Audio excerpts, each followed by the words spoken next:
ആനകൾ അരങ്ങുവാഴുന്ന മലയാള നാട്ടിലെ കിരീടം വയ്ക്കാത്ത ചക്രവർത്തിയെന്ന് കീർത്തി കേട്ട പാമ്പാടി രാജൻ 2007 ഡിസംബർ മാസാദ്യം എരണ്ടക്കെട്ടിലായതോടെ അവന്റെ എണ്ണമറ്റ ആരാധകരും ആനപ്രേമികളും അക്ഷരാർത്ഥത്തിൽ തന്നെ ഭീതിയുടെയും ആശങ്കയുടെയും മുൾമുനയിൽ പതിക്കപ്പെടുകയായിരുന്നു.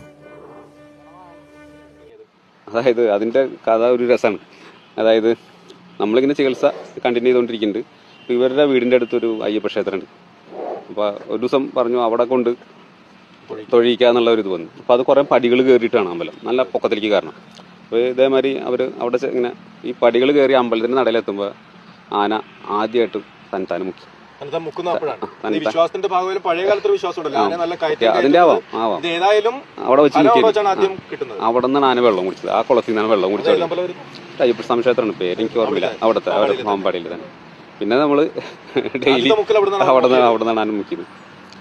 അതിനുശേഷം പിന്നെ പോസിറ്റീവായ സാധനങ്ങൾ. പിന്നെ നമുക്ക് വളരെ സമാധാനമുള്ള ദിവസങ്ങളായിരുന്നു പെട്ടെന്ന്.